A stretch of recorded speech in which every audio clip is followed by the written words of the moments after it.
Good morning to all. यह dictation Ramdhari खंड 1 से है। प्रतिलेखन संख्या 6।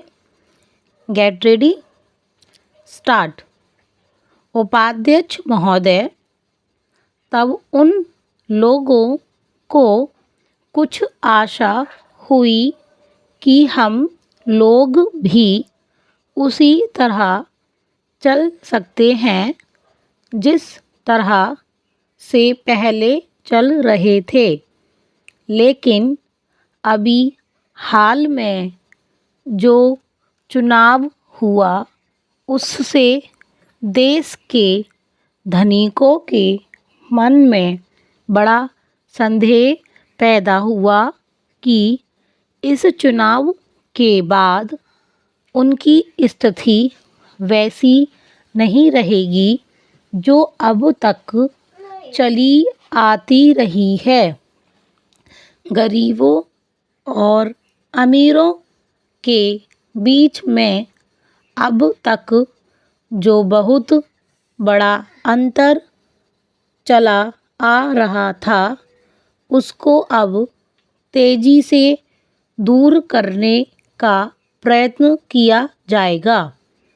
श्रीमान, मैं आपका बहुत ही आभारी हूँ जो आपने सदन में चालू वर्ष के बजट पर अपने विचार प्रकट करने का अवसर दिया है। मैं इस बजट का समर्थन करना चाहता हूँ। पैरा।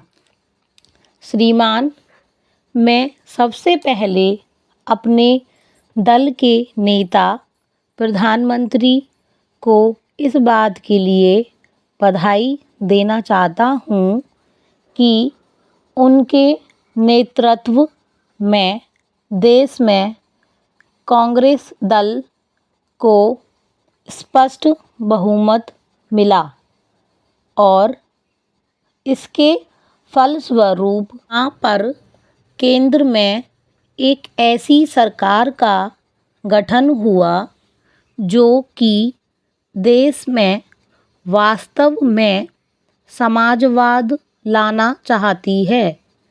मैं वित्त मंत्री जी को इस बात के लिए बधाई देना चाहता हूँ कि लोकसभा के मध्यावधि चुनाव में जनता द्वारा कांग्रेस दल को जो आदेश दिया गया था उन्हें स्मरण है और वह तन मन धन से उसका पालन करना चाहते हैं।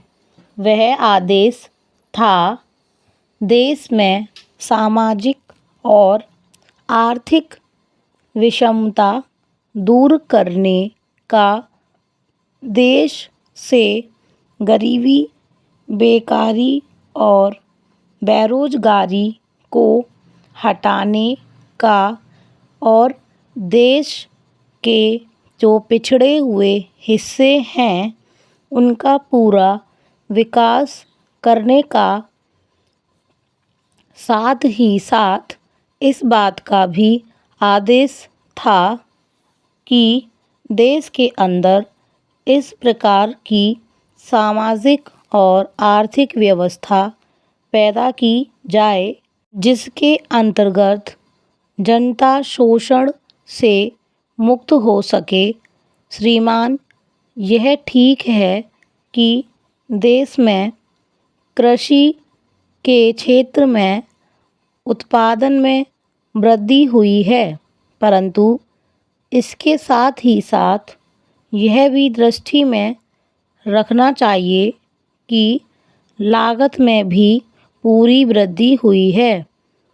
इसके लिए आवश्यक है कि सिंचाई के साधन बढ़ाए जाएं और अधिक उन्नत बीजों का प्रयोग किया जाए।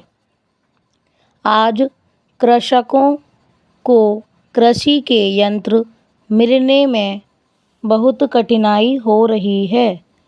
जैसे छोटे छोटे ट्रैक्टरों का देश में बड़ा अभाव है। उनके बनाने के लिए शीघ्र नए कारखाने खोले जाएं, जिससे कृषकों को जल्द से जल्द ट्रैक्टर मिल सके।